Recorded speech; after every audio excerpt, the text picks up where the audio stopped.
Hammers are strong. Hammers are resilient. Hammers build up. Hammers tear down. Hammers fix. Hammers restore. Hammers protect. Hammers provide. Hammers do hard things. Hammers are put to work. Our mission is to equip men with the tools to serve themselves so they can best serve others. We seek to create a community of men who are lions, lambs, and servant leaders. We strive to forge men into hammers who contend for faith and truth in all things and are empowered to build up and bless other people always. Are you on mission? Are you an asset or a liability? Are you making an impact where you live, work, and play? Be a hammer, not a nail.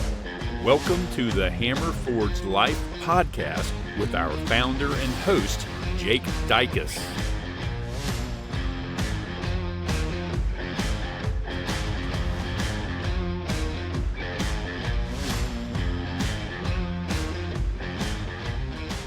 So as you guys know, yesterday we had some winter weather hit the South.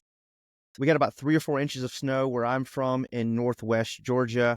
I know it affected the south side of Georgia as well. But it's funny because, Southerners have this typical response to winter weather where we just get discombobulated and don't know what we're doing. And I know it's funny because a lot of men that I know that have moved here from the north are like, really? Like you're shutting down where you work, grocery store shut down, all of this stuff shuts down because of a little snow. And I'm like, well, yeah, that's just the impact of living in the South. And so we kind of got snowed in yesterday. And I say that tongue in cheek because we really didn't get snowed in. We just got a little bit of white dusting on our lawns and a little bit of ice on the roads. But yesterday I was at home and had an amazing time just staying there with my wife and 2 dogs. And it was just, we made the most of that experience together. But I missed the gym, and I'm the type of guy who goes to the gym 7 days a week. And I know a lot of people are thinking, dude, why are you going 7 days a week? That's like overtraining. Well, don't judge me, okay? Because I do low volume every single day. But I missed yesterday, and I was kind of just meaning to get back into the swing of things because that is like my time to myself, to decompress, to think, all of those types of things. And so when I woke up this morning, still snow on the ground, still snow on the roads, my wife gets up and she's like, look, I really don't think that you should go. I think you should stay here. I'm like, no, it will be fine. I will drive slow. I will be careful. Don't worry about it. And so finally convinced her to let me go. And so I pack my gym bag, I get on my clothes and I head out. And, in all actuality, the roads were not that bad. They were not bad at all. I drove the speed limit or a little under. I was very careful. And I get to the gym. And when I pull up into the parking lot, man, there are only like 3 or 4 cars in the parking lot at the gym, which is wild because I go to a big box gym that on Saturdays is packed out. I'm talking hard to find a parking spot, have to park way down in another area and walk to the entrance. That's how busy this gym is. So busy, in fact, that typically on Saturdays it's hard to find a piece of equipment once you get in there. And I'm talking from the start time at 7 to close. And so I get in this parking lot and there's 3 or 4 cars there. Now I'm wondering, are they even open? And so I see someone go to the door and they're let in. I'm like, okay, I guess they are open. So I get up there. There's a few employees in there. I check in and I look around and man, I'm one of 3 people. So it was cool because I had all that space to myself. But as I was working out and then finished and got back into my car and started heading home, I couldn't help but to think about this idea of being too safe versus taking risks. Being too safe versus taking risks and the contention between the two. where do you find wisdom between making decisions on playing it safe or taking that risk? And I was gently reminded by the Holy Spirit that as a man, our mission is full of risk.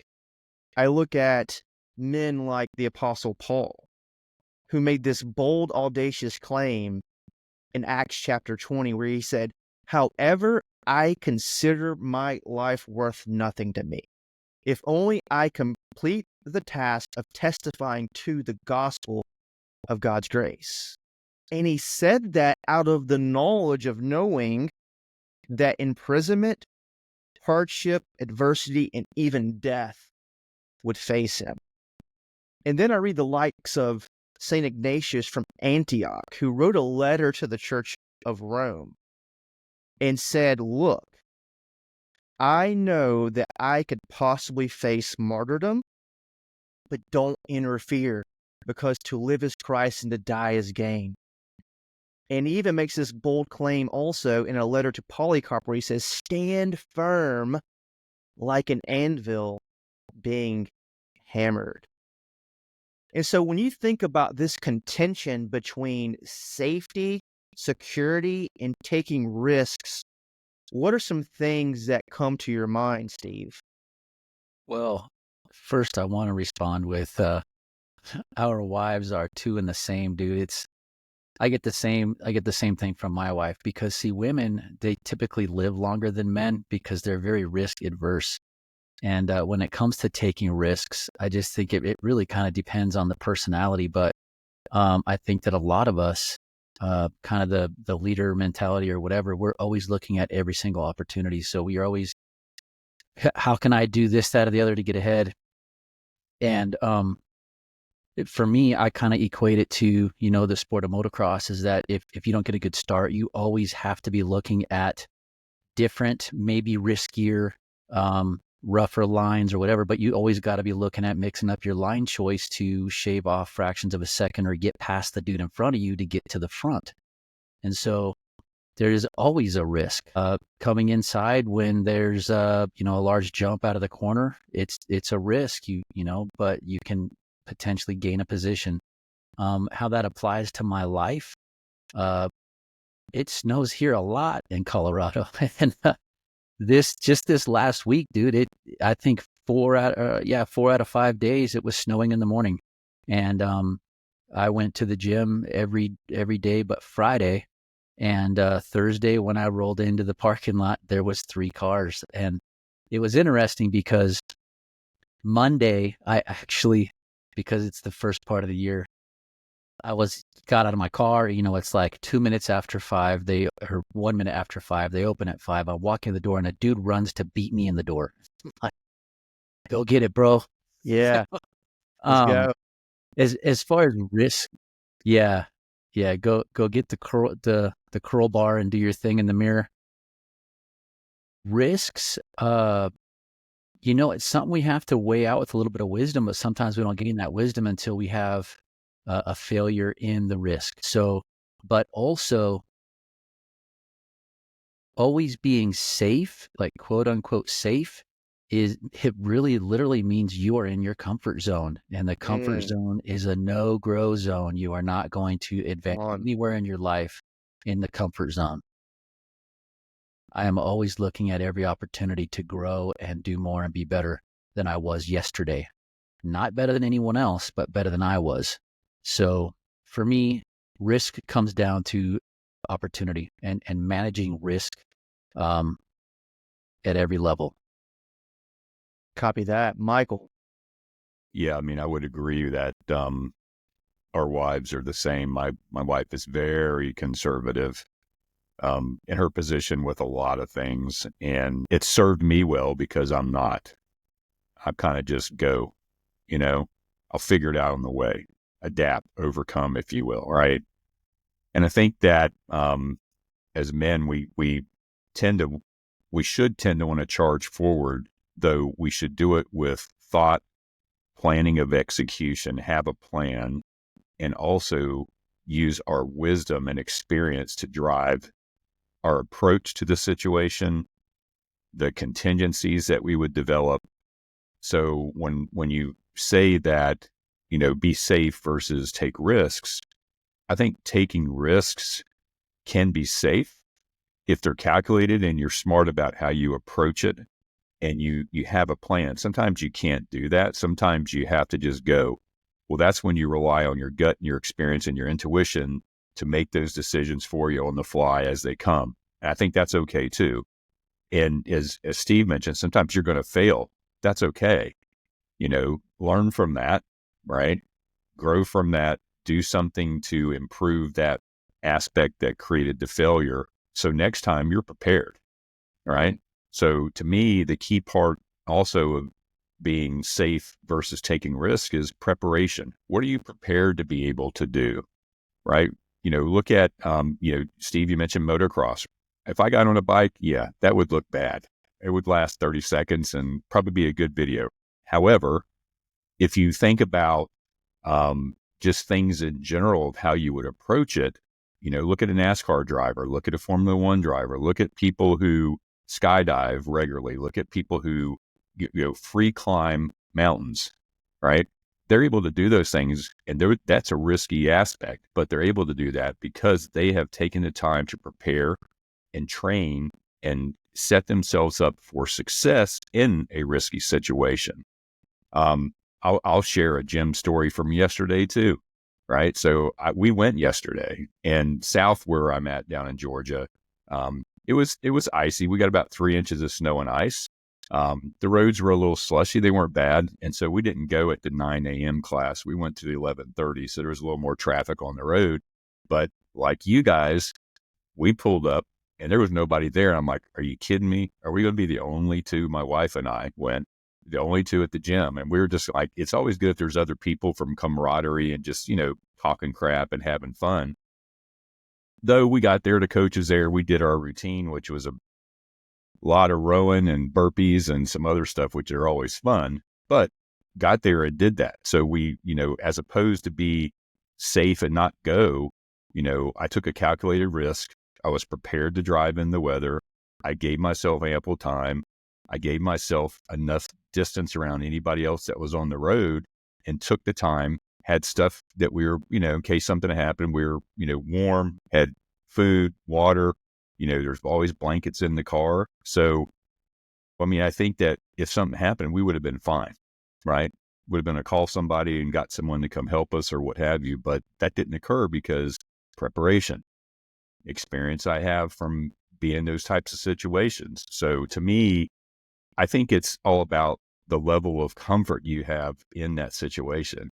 And you can't just be living in the comfort zone, as Steve mentioned as well, because you're not going to do better. You're not going to increase your capacities or things you can accomplish. So to me, it's how comfortable are you in that risky situation based on the preparation, your experience, and the ability for you to navigate in that environment. So that's kind of my take on that. Well piece. said. But Michael, I have a question. You talk about being in these situations. What do you do in the situation when you're doing burpees with your long hair? Are you a headband guy? Do you do cornrows? You pick me as a pigtail type of guy. How do you navigate the waters of hair in your face with doing burpees? So it's real simple. No cornrows. I'm not doing the man bun. Never have, never will. That's just ridiculous. Okay. Or a top knot. I used to do that a little bit, but I was younger and I was drunk all the time. So I just do this, man. Put my hair up. And by the time I'm done, it's usually down and out and a mess, more so than normal. Thanks for taking the time to educate us all on how Yeah. you do that. We all can't be beautiful. I gotcha. But you guys said some really good things. Steve talked about, I love what he said about safety is a no-grow zone. And then Michael, you hit on the approach. And so when you look at taking risks and then you look at safety and security, one thing's for certain, if wisdom becomes a factor in navigating between both, where does discernment come into play? Because in all actuality, while we should as men take risks to unleash and unlock our potential and greatness and stretch ourselves into the men that we're called to be, there could be times where you need to have discernment and understand that you might not ought to do this because it's not in alignment with your vision. It's not in alignment with God's will for your life. So how does discernment come into play, and how do you walk that out and navigating between the two? Well, I'm just going to make the statement, they do say sometimes like ignorance is bliss, right? So in the Bible, we hear things like have faith like a child, and that comes from Jesus himself. And what I would suggest is that sometimes, I won't say sometimes, I'd say probably 100% of the time, a sales rep, like an outside sales rep, will engage in much more riskier behavior than, say, the CFO or the controller, who is always risk adverse, counting every penny, balancing the books, doing all the things. So if you don't know the risk or the negative consequence, you're more likely just to forge ahead, just, hammer after it and get going with whatever it is you set out to do. However, after you've had a few failures, you kind of get gun shy until you understand, like, this morning's devotional, understanding that, Jesus has already won and he goes before you, guiding you into the life that God has planned for you. So I think that being, firmly planted on a solid foundation, understanding that, God has already gone before us in all things. Once we are obedient to the calling in our life, we can go with confidence into that direction. And when we hear the voice of God, or we get a sense from the Holy Spirit that, hey, this decision needs to, wait a few weeks or a few months or a few years or whatever it is, that's when we can say, okay, there's wisdom in that. But if there's something like your friends are saying, hey, why in the world would you move across the country? You guys are crazy. That sounds really risky. Well, you know what? Sometimes staying put is the most dangerous thing you can do. Your life could go nowhere fast, and you could lose a lot of whatever it is you have, and maybe lose some of your faith, and you just get stagnant. And I think that's dangerous in itself, personally. Michael, how about you? How do you navigate between wisdom, discernment, and safety, security, and taking risks? I mean, to me, I look at it. I mean, Steve mentioned gun shy, so my mind goes immediately to the given situation, and do I have experience or knowledge of it? Yes or no? If the answer is no, there's a chance I'm going to forge ahead. There's a good chance I will, because I don't know any different.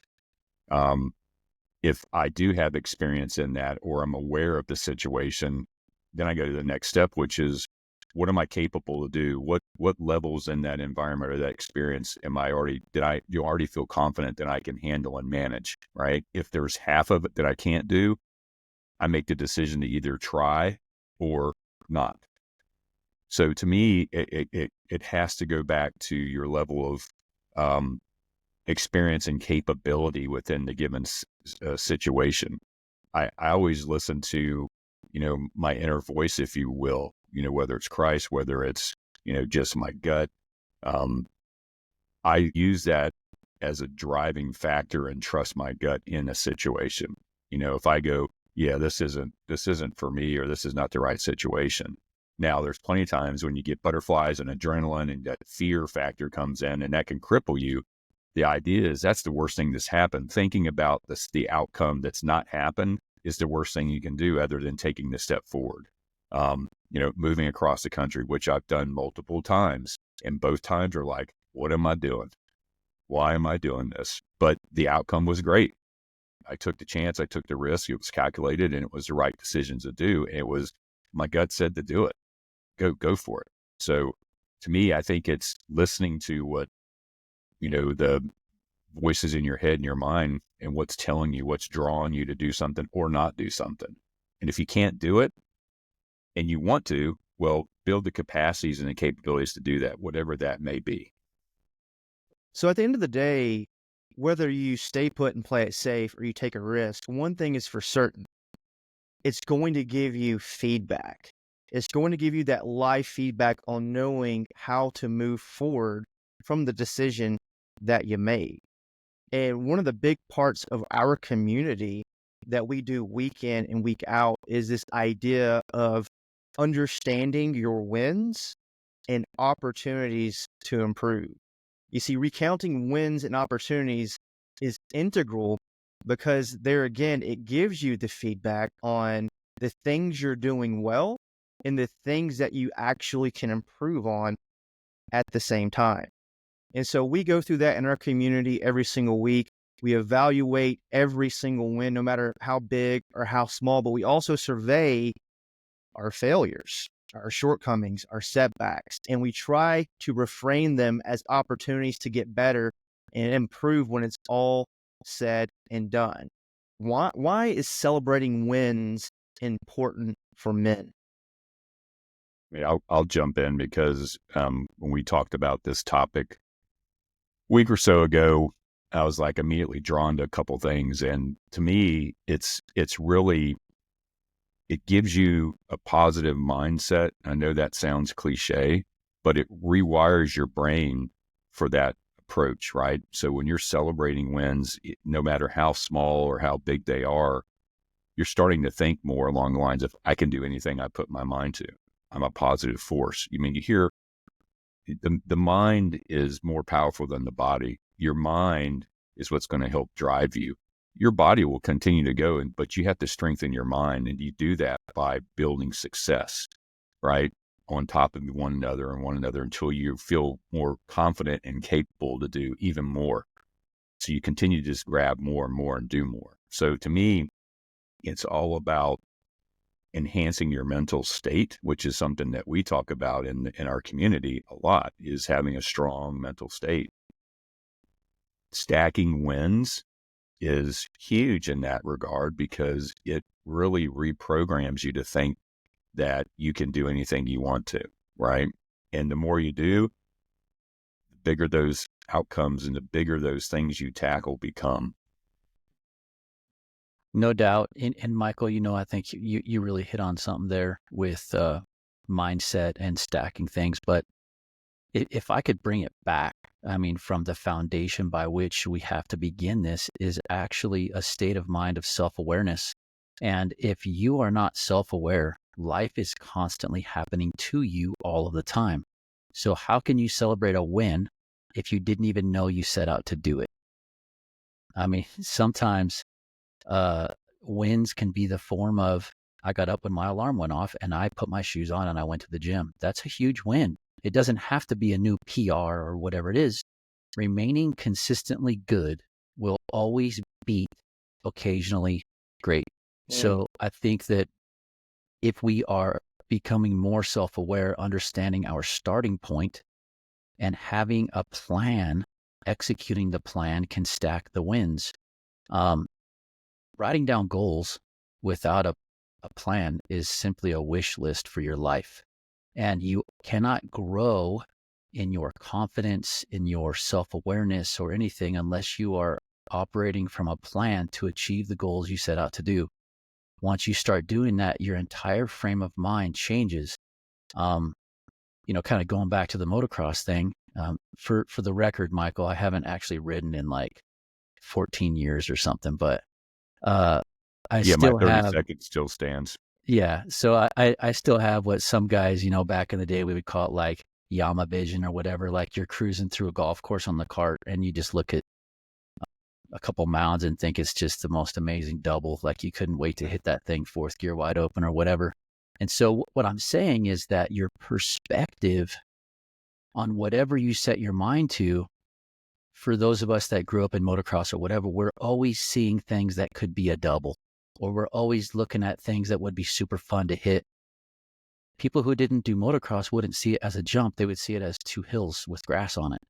And so our mindset, if we have a plan for the goals or to achieve the goals that we set out to do, you can start identifying those little things that you can actually win at and stack at. And then your frame of mind completely switches from life happening to you and the birthdays click off and you get older and older and older. Instead, you have this mindset of identifying opportunities in the direction that you want to get your life going. And you know that God is calling you in that direction. He's already done the work. You just need to be obedient and do the thing. That's when the winds click off. That's when you get the confidence. That's when your faith grows. When you go through a season that you thought you'd never get through, but you come out the other side with amazing abundance or provisions that you didn't have any recollection of being able to obtain, you have no option but to trust the Lord in future endeavors. Yeah, I like that. 100%. And, I think about how men are wired. We're wired to be protectors, providers, and problem solvers.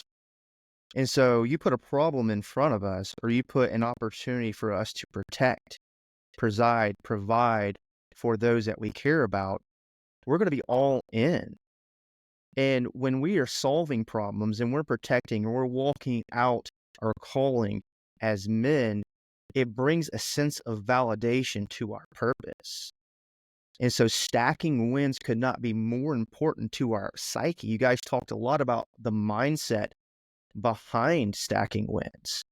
Nothing feels better to a man than knowing that he helped impact someone that he works with at his job, or, he's leading his wife like Christ leads the church, or he's able to protect his family from harm. And those are all wins, massive wins. But let's not forsake the idea of the small wins as well. You didn't hit snooze. You got up and got an early morning workout in. You dialed in your nutrition and you lost 5 to 10 pounds. Like, all these things add up in a way that not only helps you to become a better man, but it does something to the male mindset and the male psyche that reinforces your sense of purpose and capability.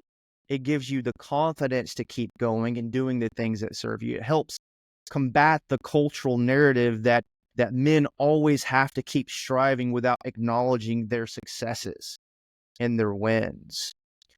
I think it also pulls in, you kind of touched on this, but it removes you from complacency, right? 100%. If you're moving forward and you have a plan and you have a goal and you're executing that plan and you're building successes, you're not being complacent, you're not being stagnant, you're not sitting and treading water and sitting in one place, which is really destructive when it comes down to it, right? It doesn't allow us to grow as a man and to be able to support and take care of those that are important to us. So I think it's part of that as well. Yeah, and I don't know about you guys, but when you survey the history of our community, I would say, and you guys correct me if I'm wrong, that the number one thing that most of the men struggle with that come through our community and program is consistency. You got to show up. You have to show up. But think about the guys who came in inconsistent and came out the other end successful. What made them successful? It was creating the habits that serve them and looking at that through the lens of wins.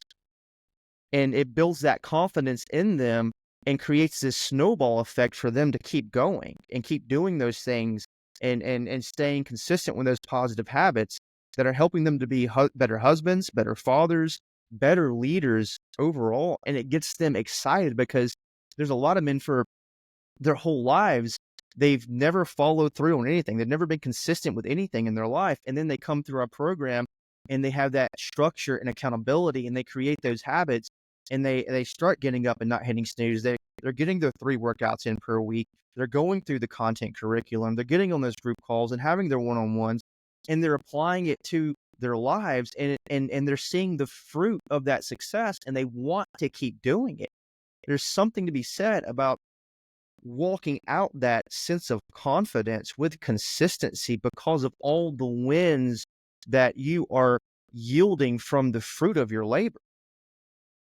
And so how does that impact your overall mental and emotional state when it's all said and done? Well, you're a happy, capable, and confident person. You have a better mindset. You're getting dopamine and endorphin, from things that you do, as opposed to, we talked about this before, doom scrolling, right, on your phone, and an hour goes by. Instead of doing that, go out and walk, go exercise. We have some gentlemen that were in some of our challenges in the community, and just watching them through week 1 to week 8 was incredible. I remember, one gentleman, I'll call him Aloysius, but he was very overweight. And, week 1, he could barely walk around his block. Week 8, he's like, I got a weighted vest with 80 pounds. I'm walking Yeah. around, Come on. So, I yeah. remember. So, I mean, things like that, because it builds your mindset of, I'm capable. I can do more. I can do more. Right. So to me, it builds that level of confidence, but also capacity of, what can't I do? If I put my mind to it, I can do it. It may take me longer. I may not be able to do as pretty as someone else, but I can work on that and execute better and better every day. And I just think that the constant cultivation of self-awareness and understanding where your thought process is and what it is you're focusing on and being open to. And going back to, the risk analysis real quick, it comes down to, what are you willing to lose? So if a guy thinks that he has everything to lose, sometimes he won't risk anything. But if he doesn't think he has anything to lose, there's nothing he won't do. So once you analyze what actually has meaning and value in your life and what other things are just stuff and items and have no value in your life, you can start to actually analyze risk with more discernment and pursue those things wholeheartedly. And, having that awareness to understand and recognize when you're having thoughts that are not congruent with the direction you're trying to go, you just immediately stop having those thoughts and you start focusing back on what matters and the pursuit of what it is you're getting after. And I think that the level of risk also, as it applies to our mindset of emotions and our mental state, is that when you are driven with a sense of desperation, you are tunnel vision on achieving all of the little things. And as you stack those, it's a positive spiral in your life, instead of always finding how, oh, they did this to me, and having that victim mindset of how everything's always going wrong. It's the exact opposite.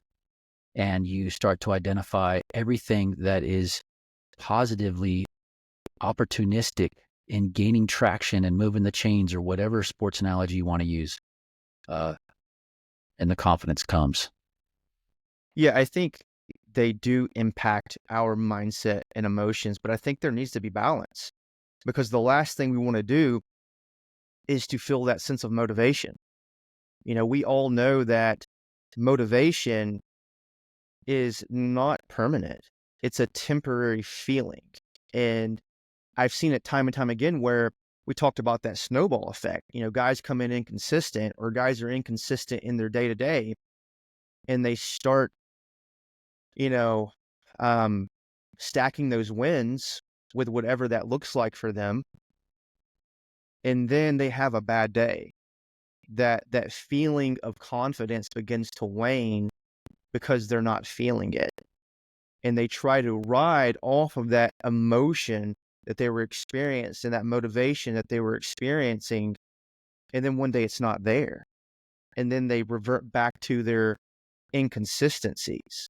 And I think that's where there has to be that balance between your mindset and emotions, because emotions are predicated off of motivation at times, whereas your mindset instills this sense of discipline that delivers when motivation goes missing. It's a fine line between the two. Stacking those wins, there's no way of looking at it except for it does positively impact both states, your mental state and your emotional state. But there has to be balance where your mindset brings up that lack of emotion, or vice versa. Discipline always wins at the end of the day. I'm not demonizing that sense of motivation, because it feels good. Who doesn't like watching a David Goggins video or a Tim Kennedy video or something on YouTube that just makes you feel like you could just go crush your day. But we all know that that is not what we experience all the time. And there has to be that sense where that mindset comes in to supplement the lack of emotion with discipline in order to continue down that road of consistency in serving yourself so that you can best serve others. What do you guys think about this balance between discipline and motivation, mindset and emotion? Wow. I mean, to me, discipline is the necessary requisite for success. Consistency is a part of discipline in my world of how I view that. If you're not consistent, you're going to fail and miss your goals or your targets. You can wake up and not be motivated many days. There's days I wake up and I'm not motivated, but I have a routine, I have habits, and I have those in place because I know when I do those, I feel better physically, emotionally, and mentally. I feel more positive about the day. I have a routine in the morning where I do some stretching, and if I'm going to the gym, that's great. If I go in the afternoon, that's good as well. But doing that first thing in the morning really puts me in the right mindset for the day. I feel better. I'm ready to tackle what I have to do in the morning and for the rest of the day. And for me, there's days I don't want to do it, but I look at the days if I do miss and, kind of recalibrate and get back focused and don't, just sit back and go, well, I just missed. I guess I'm just going to stop. That's the wrong attitude and the wrong approach. But for me, I look at the day I may miss and look at it as an opportunity, but I also look at it from the standpoint of I'm going to learn that, man, I didn't feel as good that day. I didn't feel, as prepared for that day because I missed that step in my habit, in my routine. And I need to recreate the positive influence of my habits and routines, and discipline is what creates that environment for you to be successful.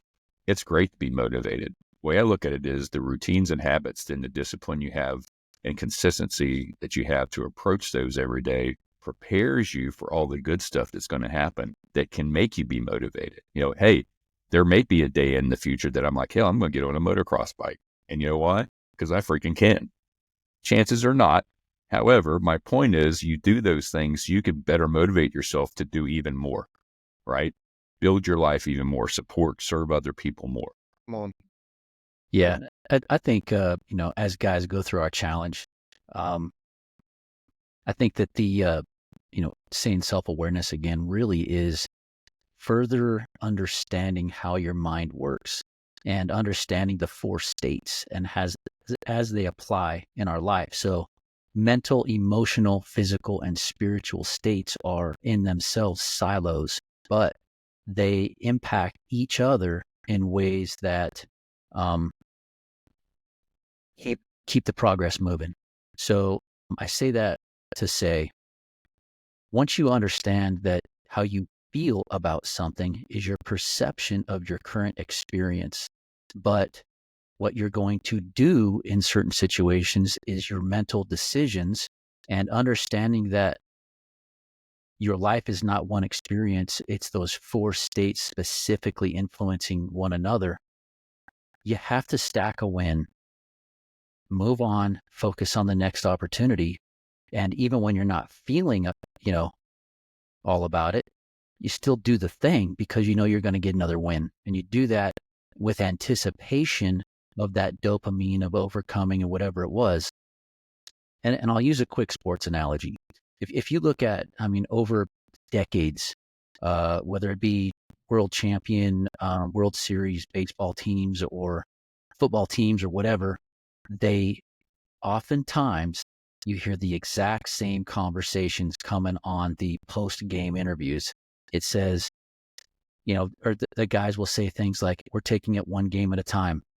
We've got a great bunch of guys here. We're all focused on the same goals.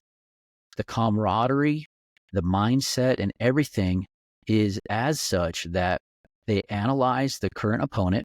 They put together a strategy.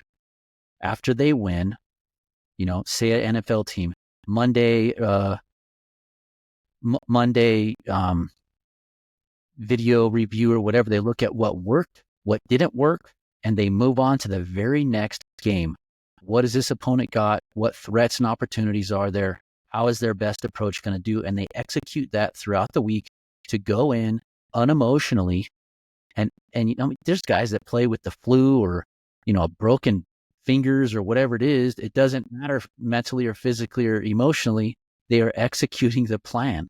And that's how you stack those wins. What we need to be cautious of when we talk about practical ways of celebrating the wins is there's a difference very much between having confidence in your purpose and becoming arrogant in your accomplishments. Come on. So, we have to be very, very cautious and see our life through a lens of, am I pleasing God in all of my behaviors? Well said. Yeah, I mean, I want to jump in for a second because you were talking about confidence and arrogance. And I think that all too often we under-celebrate a win, right? So we don't take credit like we should. And that's just as bad because you're basically negating everything that was positive just happened. So you kind of stay in the same perpetual negative mindset. So I think it is about celebrating your wins, and you have to, even the small ones, and be okay with that. Be able to look yourself in the mirror and say, you know what? Yeah, I did all the yard work today. I didn't want to, but I did it because it needed to be done. And you know what? I feel good about it now that it's done, right? And I can celebrate that. As opposed to, hey, Billy, your yard looks like crap. You want to look at my yard? Look what I just did. So being boastful and arrogant doesn't work either. So I agree with that, Steve, 100%.